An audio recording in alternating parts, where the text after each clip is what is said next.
दो चार शब्द देखिए, स्वागत को होता रहेगा, दो चार शब्द मैं ही आप लोग को मार्गदर्शन कर दूं कि ये जो गोंडी रीति रिवाज से धुरिया वंश का जो पूजा होने जा रहा है, उसमें जो भी इच्छुक दंपत्ति है, मतलब पति और पत्नी, चाहे तो इसमें आप शिरकत ले सकते हैं, बैठ सकते हैं और पूजा को संपन्न करा सकते हैं। कोई भी सगा समाज धुरिया गोंड का जो हो, वो जो है पति और पत्नी, जैसे हमारे धर्म में जो है पति पत्नी की ही मान्यता दी गई है, जैसे शंभू गौरा जो थे, तो ऐसे आप जो है पति पत्नी बैठ के पूजा को संपन्न करा सकते हैं, ताकि जो है आगे कार्यक्रम बढ़ाया जा सके। और हमारे जो है रविकांत जी, सुमित जी, रामायण भैया और जो भी आयोजक मंडल है, राजाराम भैया, इतना व्यस्तता है कि जो है सुगमता पूर्वक ये जो बात रखने की कड़ी है, थोड़ी सी आप लोग को सिस्टमेटिक ढंग से जो है, और जो भी लोग बोलना चाहते हैं इस चौरी चौरा की शहीदों की धरती पे, जो लोग भी अपनी बात को रखना चाहते हैं वो कृपया पे आवे और अपना नाम नोट करवा दें, क्योंकि ये कोई बहुत बड़ा मंच नहीं है, ये हम लोग का ही है, हम लोग के वार्तालाप का एक माध्यम है कि हम लोग कैसे क्या समस्याएं हैं, कैसे समस्याओं को अवगत कराएंगे।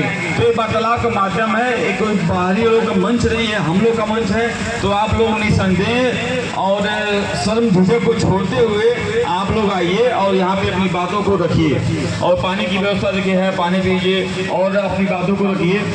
आप पूजा पाठ सुमित जी संचालन करेंगे अपना, तो आप जो है जैसा समाज के बारे में, रीति रिवाज के बारे में, और जो लोग भी हमारे सगा बोलना चाहें, युवा वर्ग जो हमारे पीछे बैठे हुए हैं, तो युवा वर्ग भी को भी जरूर बोलना चाहिए। युवा वर्ग हमारा जो आज पढ़ाई कर रहा है, चाहे बीए में है, चाहे इंटर में है, चाहे हाई स्कूल में है, चाहे अन्य किसी पद पे है, तो उनको जरूर दो शब्द बोलना चाहिए, क्योंकि समाज में बोलने से ही क्या होता है ना कि झिझक खत्म होती है।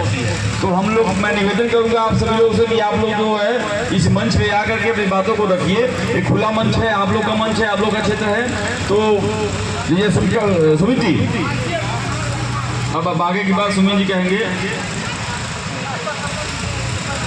चलिए, गोंड एकता जिंदाबाद, गोंड एकता जिंदाबाद, धुरिया वंश जिंदाबाद, जिंदाबाद जिंदाबाद, धुरिया वंश जिंदाबाद, जिंदाबाद जिंदाबाद, गोंड एकता जिंदाबाद, जिंदाबाद जिंदाबाद। अभी तो ये लड़ाई है, आगे लड़ाई है, अभी तो ये लड़ाई है, आगे लड़ाई है। धुरिया वंश जिंदाबाद, जिंदाबाद जिंदाबाद, गोंड एकता जिंदाबाद, जिंदाबाद जिंदाबाद। रास्ता देश का पालन करो, पालन करो, पालन करो, रास्ता देश का पालन करो, पालन करो, पालन करो, राजपत्र का पालन करो, पालन करो, पालन करो।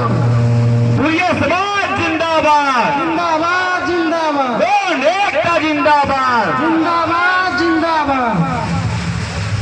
दोस्तों, बस मैं 5 मिनट का आप लोगों से एक, चूंकि आगे भी वक्तागण आएंगे, हमारे भाई भी आएंगे, हमारे बड़े बुजुर्ग पिता तुल्य समान जो हमारे सगा बंधु हैं वो भी आएंगे, तो मैं आपको अवगत करा दूं कि जो कहार शब्द है, मैं इसलिए कह रहा हूं, पहले मैं बातें रखूंगा, जब आप लोग मौका देंगे फिर मैं बातें रखूंगा, लेकिन जो कहार शब्द है, कहार में 15 जातियां आती हैं। आप लोग को जानकारी के लिए थोड़ा बता दूं, कहार शब्द एक पेशा है, जैसे डोली ढोना, बर्तन बाजना, भार पहुंचाना, ये कहारी पेशा है। तो हम लोग, ये जाति नहीं है, ये पेशा है। हम लोग क्या है, धुरिया वंश के लोग हैं ना, शादी बेटी रोटी बेटी का समझ कहाँ होता है, धुरिया में। कहाँ होता है, धुरिया में। तो मतलब हम लोग कहारी पेशा के गरीबी के कारण हम लोगों ने क्या किया, बर्तन मांजा, डोली ढोया, भार पहुंचाया, तो इसलिए हम लोग कहार कहते हैं, क्योंकि पेशा हमने किया है। और लेकिन जो हम लोग रोटी बेटी का संबंध किसमें है, धुलिया में। कहीं भी शादी होता है तो क्या होता है, ये धुलिया को खोजिए, धुलिया में शादी गोड़िया में नहीं होगा, बाथा में नहीं होगा, भीमर में नहीं होगा, रेकॉर्ड में, रवाइन में, तुरैया में नहीं, मल्ला में नहीं, हमारी सारी धुलिया में होगा। तो कहार में 15 लोग हैं, 15 लोगों में से धुलिया के वंश के हम लोग हैं, जो गोंड की पर्यायवाची है, वो जाति है। तो आप लोग इस बात को, जब अपनी बात को रखिए यहाँ पे, तो इस बात को जरूर कहिए कि कहार अगर कोई शब्द आता है तो धुरिया वंश के कहार या धुरिया वंश के लोग, ठीक है, कहार में 15 जाते हैं। ये मैं नहीं कह रहा हूँ, ये सरकारी गजट डेटा कहता है। 1891 में गोरखपुर में धुरिया वंश के लोग 35,892 की संख्या थी। माताएं बहनें सुनिए, आप लोग को जरूरी है, लेखपाल आता है तो आप ही को कहता है कौन जात है तो कहते कहार है, काम खत्म हो जाता। लेकिन बोलना चाहिए आपको। अगर आप कहार कह रहे हैं या कहार हमारे रिकॉर्ड में लिखा हुआ है, उससे कोई मतलब नहीं है, क्योंकि हमको अधिकार नहीं था लिखवाने का कागज में। आप क्या लिख रहे हैं आप जान रहे हैं ना, हम तो नहीं जान रहे क्या लिख रहे हैं। हमारे पेशा को लिख रहे हैं कि हमारे वंश को लिख रहे हैं कि हमारे जाति को लिख रहे हैं, ये तो आप जानेंगे।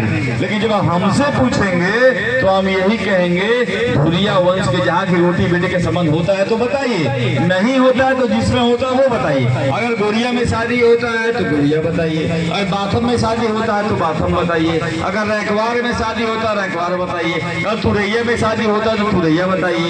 मतलब कहार में जो 15 मूल जातियां हैं, जिसमें भी आपका रोटी बेटी के संबंध होता है उसको बताइए, क्योंकि वही आपका बेस है। अगर आप धुरिया वंश के हैं तो आप गोंड जाति हैं, आपको एसटी का पावत मिलेगा। ठीक है, आगे की बात अब सुनील जी कहेंगे और इन्हीं बातों के साथ धन्यवाद।